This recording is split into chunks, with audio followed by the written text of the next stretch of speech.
খোসা সহ আমের টকঝাল মিষ্টি আচার তৈরি করছি আজকে। আম দিয়ে কিন্তু অনেক ধরনের আচার তৈরি করা যায়, তবে আমের এই টকঝাল মিষ্টি আচারটা খেতে কিন্তু অসাধারণ হয় আর সবাই পছন্দও করে। আম দিয়ে অন্য যে কোনো আচারই তৈরি করা হোক না কেন, আমের টকঝাল এই মিষ্টি আচারটা কিন্তু তৈরি করতেই হবে। আসসালামু আলাইকুম এভরিওয়ান। আমগুলো আমি খুব ভালো মতো করে ধুয়ে নিয়েছি।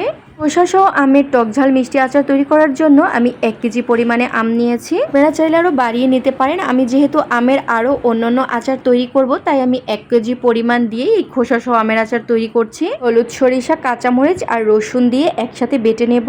আচারে অবশ্যই সরিষা বাটা দিতে হবে, তাহলে আচারের টেস্ট অনেক বেড়ে যাবে। তো বুঝতে পারছেন আমি একটা আমকে 8 ভাগ করে কেটে নিয়েছি। এখন আচার তৈরি করার জন্য চুলায় কড়াই বসিয়ে 1 কাপ পরিমাণ সরিষার তেল দিয়ে দিলাম। সরিষা বাটা অ্যাড করে দিলাম। 3টা শুকনা মরিচ, এলাচ, দারচিনি আর তেজপাতা দিয়েছি ফোড়নের জন্য। সরিষা একটু ভাজা হয়ে গেলে এখন আমের টুকরোগুলো দিয়ে দেব। তো আমের কালার সুন্দর আসার জন্য আমি কাশ্মীরি লাল মরিচের গুঁড়া দিয়েছি আর সামান্য হলুদের গুঁড়া অ্যাড করেছি। এই লাল মরিচের গুঁড়া কিন্তু শুধু কালারের জন্য, এটা কিন্তু একদম ঝাল হয় না। যেহেতু টক ঝাল মিষ্টি আম, তো আমি ঝালের পরিমাণ একটু কমই অ্যাড করব। এখন দিয়ে দিচ্ছি চিনি পরিমাণ মতো। আচারে কতটুকু মিষ্টি খেতে পছন্দ করেন সেই অনুযায়ী কিন্তু চিনি অ্যাড করে দেবেন। আবার অনেক সময় দেখা যায় আমও কিন্তু অনেক টক হয়ে থাকে, সেক্ষেত্রেও কিন্তু চিনির পরিমাণ বেশি লাগবে। আপনারা পরিমাণ অনুযায়ী টেস্ট করে অ্যাড করবেন। 7 মিনিটের মতো মিডিয়াম হিটে ঢাকনা দিয়ে দিয়েছিলাম, যাতে আমগুলো একটু সিদ্ধ হয়ে যায়। মধ্যে কিন্তু চিনি গলে আম থেকেও অনেক পানি বের হয়েছে। আলতোভাবে একটু নেড়েচেড়ে দিয়েছি, আর কিন্তু ঢাকনা দিয়ে ঢেকে দেব না। তো এই পর্যায়ে অ্যাড করে দিচ্ছি স্বাদ অনুযায়ী লবণ। বিট লবণ অ্যাড করছি, অবশ্যই বিট লবণ দেওয়ার চেষ্টা করবেন, তাহলে কিন্তু আচারের টেস্ট বেড়ে যায়। ফোড়ন আর লাল মরিচ আগেই ভেজে নিয়েছি, তো হালকা করে কিন্তু ভেজে নিতে হবে, মুচমুচে করে।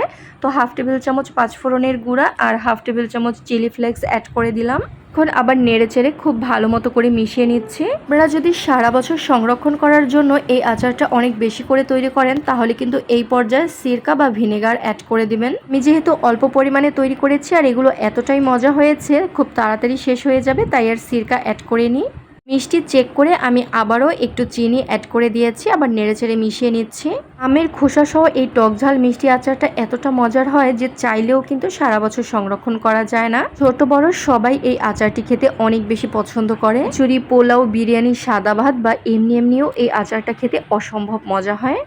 আচারটা একদম তৈরি হয়ে গিয়েছে, দেখে তো বুঝতে পারছেন কালারও সুন্দর এসেছে। আমি এখন পরিবেশন করে নিচ্ছি। কাঁচা আম থাকতে থাকতে আমের অন্যান্য আচারের পাশাপাশি আমের এই খোসা সহ আচারটি তৈরি করে ফেলুন। আমি তো এই আচারটা সপ্তাহখানিকের মতো সংরক্ষণ করতে পারি না, তার আগেই ফুরিয়ে যায়। সবাই এত বেশি পছন্দ করেছে। তবে যারা ফ্রিজে সারা বছর সংরক্ষণ করবেন এই আচারটি, তারা কিন্তু অবশ্যই কাচের জারে রেখে ফ্রিজে রাখার আগে অবশ্যই 2 থেকে 3 দিন রোদ্রে দিয়ে তারপরে আচার রাখবেন। তাহলে 12 মাসই নর্মাল ফ্রিজে রেখে এই আচার খেতে পারবেন। দেখেই তো বুঝতে পারছেন কি পরিমাণ লোভনীয় হয়েছে আমের এই খোসা সহ আচারটি। আশা করছি ভিডিওটি আপনাদের কাছে ভালো লেগেছে। আল্লাহ হাফেজ।